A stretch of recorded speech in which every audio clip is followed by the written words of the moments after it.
छत्तीसगढ़ में लोकसभा चुनाव से पहले कांग्रेस की मुश्किलें बढ़ती दिख रही है।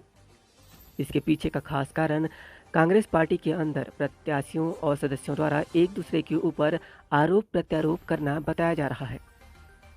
दरअसल छत्तीसगढ़ के पूर्व मुख्यमंत्री एवं राजनांदगांव लोकसभा के कांग्रेस प्रत्याशी भूपेश बघेल के स्लीपर सेल वाले बयान पर एक ओर जहां कांग्रेस में कलह मच गई है, तो वहीं दूसरी ओर भाजपा को बैठे बिठाए एक गर्मा गर्म मुद्दा दे दिया है।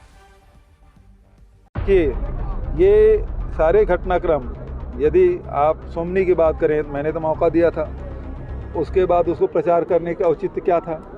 इसका मतलब ये है कि आपको पार्टी के हिस्से मतलब नहीं है, आप दुष्प्रचार करना चाहते हैं। दूसरा, वो जो लेटर लिखा गया है, तो सीधी सी बात है कि कांग्रेस पार्टी के अपनी व्यवस्था है जिसके तहत किसको काम देना है, किसको नहीं देना है, उसकी प्रक्रिया है। उसमें अध्यक्ष भी हस्ताक्षर होता है, उसमें कोषाध्यक्ष भी हस्ताक्षर होता है, जिसको काम दिया जाता है उससे भी उसको एग्रीमेंट किया जाता है। वो सारी प्रक्रिया की गई है। अब ये ज़बरदस्ती का आरोप लगा रहे हैं, मतलब कुछ ऐसे लोग हैं जो कांग्रेस में स्लीपर सेल के रूप में काम कर रहे हैं। तो कांग्रेस को बदनाम करने के लिए इस प्रकार से करने, उसकी नीयत कांग्रेस को मजबूत करने का नहीं है। यदि गड़बड़ी है तो आपको प्रॉपर वहाँ जाके शिकायत करनी थी, वो जांच होती, कमेटी बनती, जांच होती। लेकिन आपका उद्देश्य उसमें गलती पकड़ना नहीं है, आप उसमें आरोप लगा के कांग्रेस पार्टी को बदनाम करने का, तो ये उद्देश्य उनका है। तो सीधी सी बात ये है कि वो स्लीपर सेल के रूप में काम कर रहा है। यही नहीं, कांग्रेस पार्टी के पूर्व प्रदेश महामंत्री अरुण सिसोदिया द्वारा प्रदेश अध्यक्ष दीपक बैज को पार्टी संगठन के 5 करोड़ 89 लाख रुपए का दुरुपयोग करने की लिखित शिकायत पर उन्होंने पार्टी के कुछ लीडरों द्वारा पार्टी को बदनाम करने की दलील भी दे डाली। यही नहीं, कांग्रेस पार्टी के पूर्व प्रदेश महामंत्री अरुण सिसोदिया द्वारा प्रदेश अध्यक्ष दीपक बैज को पार्टी संगठन के 5 करोड़ 89 लाख रुपए का दुरुपयोग करने की लिखित शिकायत पर उन्होंने पार्टी के कुछ लीडरों द्वारा पार्टी को बदनाम करने की दलील भी दे डाली।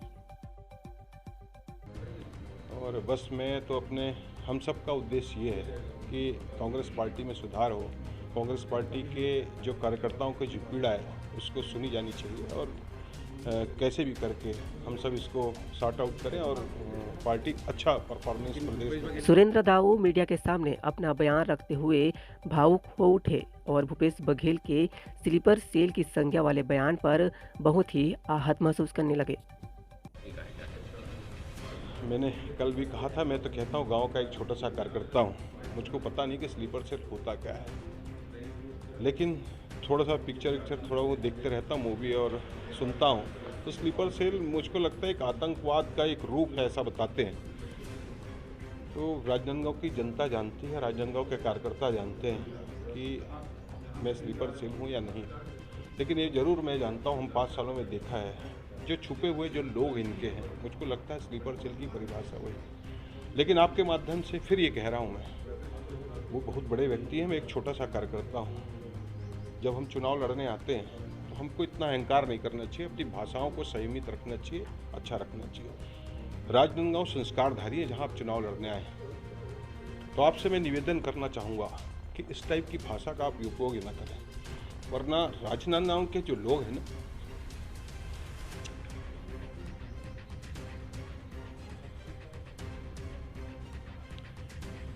थोड़ा सा उनने जो शब्द कहा है ना, मुझको इस बात की बड़ी पीड़ा है। मैंने जब से होश संभाला है पार्टी के लिए काम किया, और आज एक मुखिया मुझको स्लीपर सेल कह रहा है, मुझको बहुत पीड़ा है इस बात की। और मैं नहीं, राजनांदगांव की जनता, राजनांदगांव की कार्यकर्ता इस बात का जवाब देगी। मैं उस मुखिया से इस बात का निवेदन करता हूँ कि इतने अहंकार में मत रखिए, अहंकार किसी का भी नहीं चलता है। आप जो कह लेते मुझको, आपने जो स्लीपर सेल की संज्ञा दी ना, आपको राजनांदगांव की जनता, राजनांदगांव संस्कारधानी, राजनांदगांव की जनता, न राजनांदगांव के कार्यकर्ता इस बात को लेकर माफ करें। इधर अरुण सिसोदिया ने भी अपने कांग्रेस प्रवास के दौरान सुरेंद्र दाऊ से मुलाकात की और इस पूरे मामले को लेकर मीडिया के सामने अपना पक्ष रखा।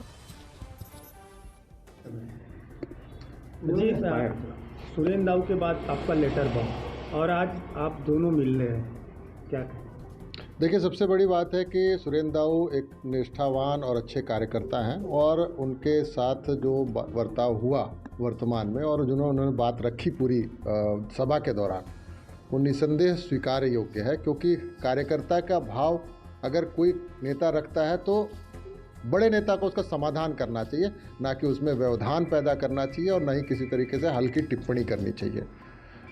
आज जिस स्थिति में हमने जो आरोप लगाया वो आरोप नहीं है, वो एक तरह से पूरी तरीके से प्रमाणित चीज़ है, जिसकी पुष्टि कल पूर्व मुख्यमंत्री जी ने भी कर दी कि पैसे का देनदारी तो हुआ है।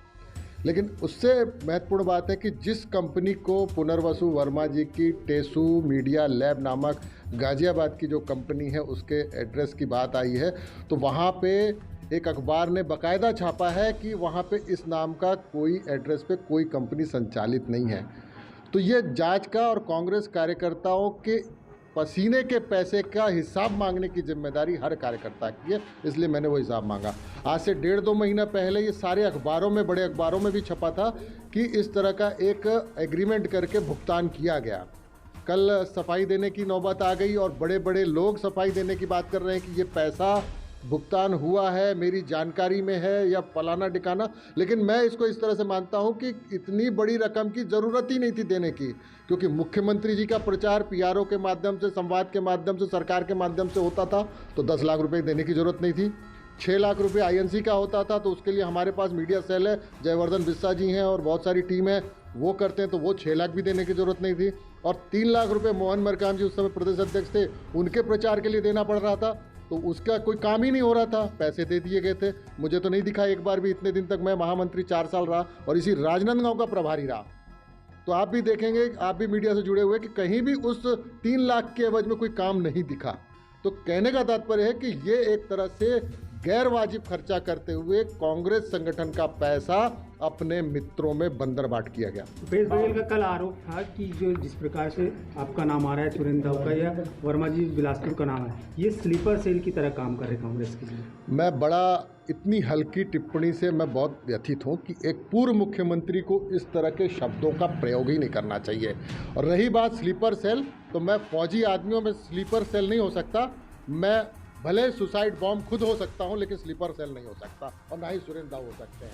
हम अपने ऊपर बम बांध के फट सकते हैं, एक फौजी जब ज़रूरत आती है तो अपने देश के लिए मर मिटता है, लेकिन हम अपनी पार्टी के लिए उस तरह से करने को तैयार है, लेकिन स्लीपर सेल नहीं हो सकते। और दूसरी बात, अगर स्लीपर सेल की बात आ रही है तो उनके इर्द गिर्द उनके बहुत सारे साथी पूरे प्रदेश में स्लीपर सेल बन के कांग्रेस को नुकसान पहुंचा रहे हैं, और ये स्लीपर सेल बहुत घातक है। इसलिए प्रदेश अध्यक्ष जी और राष्ट्रीय नेतृत्व से मेरा अनुरोध है कि ऐसे स्लीपर सेल जो उनके साथ है उन्हें चिन्हित करके पार्टी से बाहर करें।